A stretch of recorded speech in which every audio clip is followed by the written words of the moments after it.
Холодной зимней ночью Ральф обнаружил на пороге своего дома кота, который умолял впустить его в дом. Он не знал, к чему приведет их встреча, но вскоре узнал, что кот приготовил своему спасителю приятный сюрприз.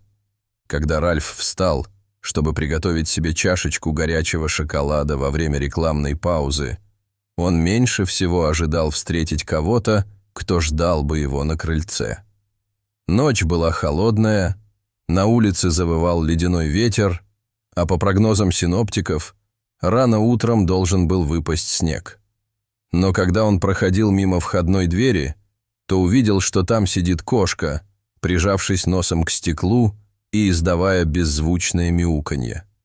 Как только кошка заметила его, она подняла одну из своих пушистых белых передних лап и ударила по стеклу, как бы говоря: «Привет, не могли бы вы, пожалуйста, впустить меня?»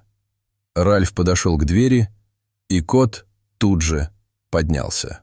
Казалось, что открытие двери было предрешено заранее, как будто в мире не было ни единого шанса, что этот человек откажет ему в помощи перед лицом такой твердой убежденности. Ральф был вынужден подчиниться. Он отпер замок, и когда открыл дверь, кошка быстро протиснулась в образовавшуюся щель. Вместе с ней в комнату ворвался порыв ледяного ветра, и Ральф мгновенно проникся сочувствием к ее затруднительному положению. Как долго она там прождала. Как только она оказалась внутри, он закрыл дверь. Хотя кошка была в основном сухой, ее шерсть была покрыта ледяными капельками. Она встряхнулась, и несколько капель попало на ковер. При ближайшем рассмотрении Ральф разглядел, что она была настоящей красавицей с пушистой белополосатой шерсткой и великолепным плюмажем на хвосте. Кроме того, она выглядела довольно упитанной.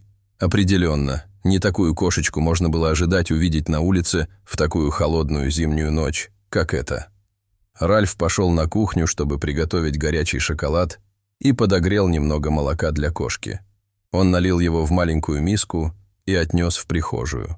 После недолгого колебания она принялась лакать. Закончив, она последовала за ним на кухню.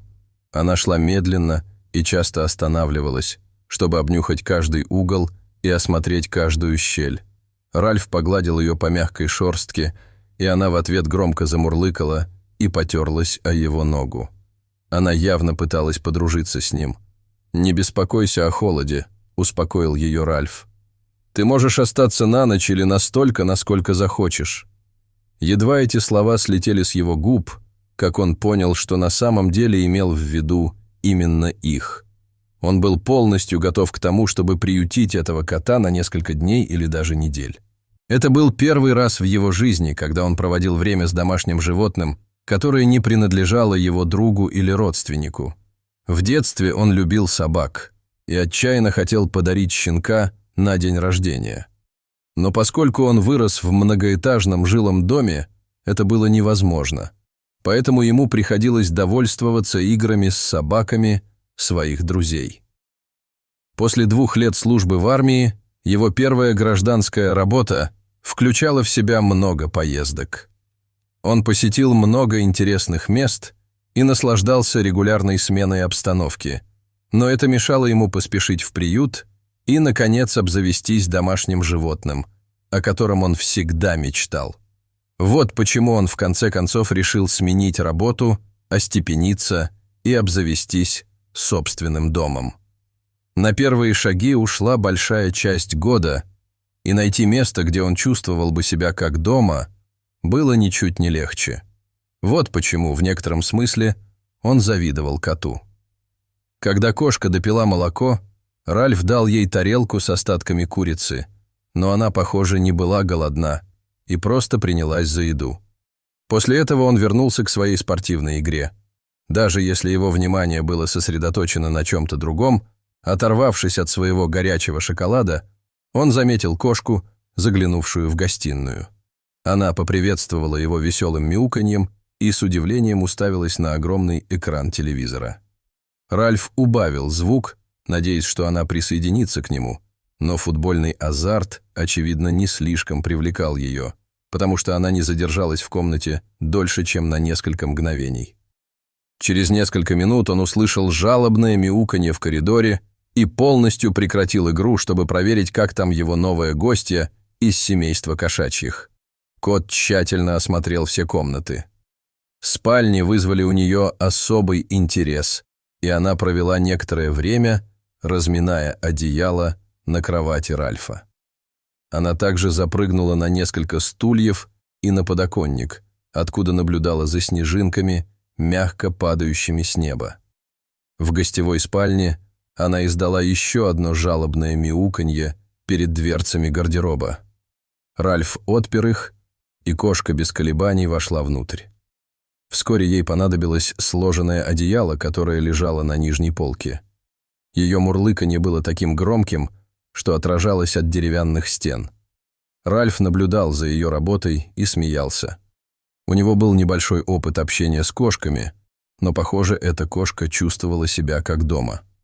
Он испытывал странную гордость за то, что она чувствовала себя в безопасности в его доме, и решил, что несколько царапин на одеяле – не слишком высокая цена за компанию.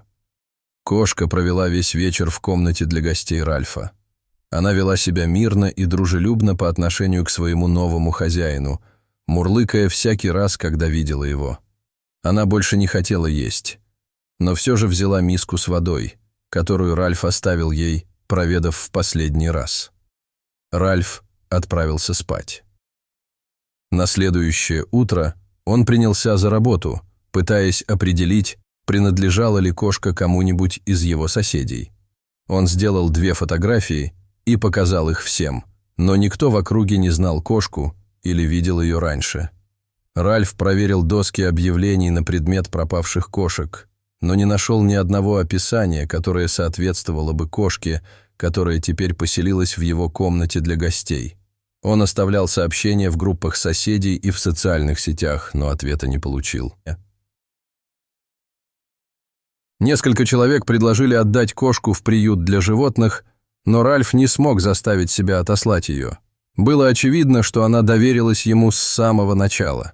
Смирившись с тем, что кошке придется провести 2-ю ночь под его крышей, Ральф отправился за кошачьими принадлежностями.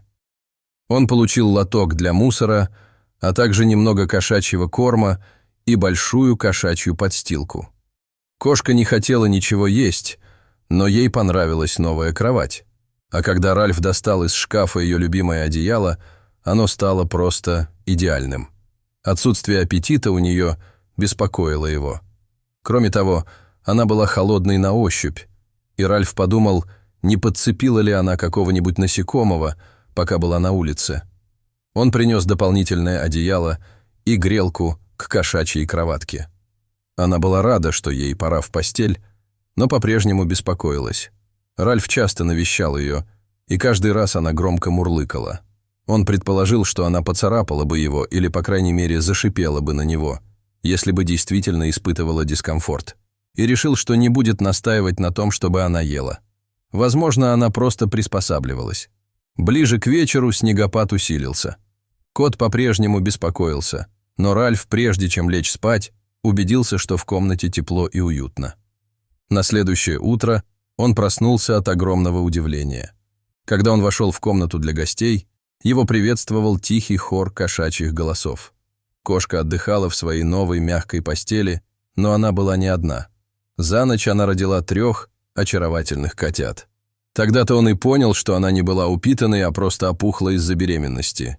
И это означало, что она, вероятно, заблудилась. Тем не менее, она выглядела такой гордой за свою работу, и Ральф почувствовал, как его сердце переполняется любовью ко всем им. Через несколько дней он уложил свою новорожденную кошачью семью в переноску для домашних животных и отвез их всех в ближайшую ветеринарную клинику. Всем выдали справку о состоянии здоровья, и он сразу же назначил им первые прививки.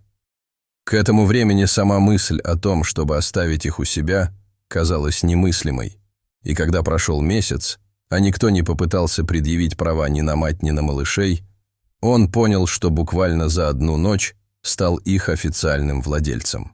Когда котята подросли и начали играть друг с другом, Ральф купил им много игрушек. Кошка-мать стала его лучшим другом-защитником, и как ответственный владелец домашнего животного, он организовал ее стерилизацию. Ральф, живший в семье из 4 кошек, которые его обожали, почувствовал, что его жилище наконец-то превратилось в уютный дом, о котором он всегда мечтал. Вы когда-нибудь из сострадания впускали в свой дом незнакомую кошку или любое другое животное? Расскажите нам, что произошло, в комментариях ниже. Если вам понравилась история, то, несомненно, следующее видео, которое появится на вашем экране, тоже вас растрогает. Не забудьте подписаться на канал, поставить большой палец вверх и активировать колокольчик для уведомлений, чтобы не пропустить ни одного из наших следующих видео. Крепко целую и увидимся в следующем сюжете.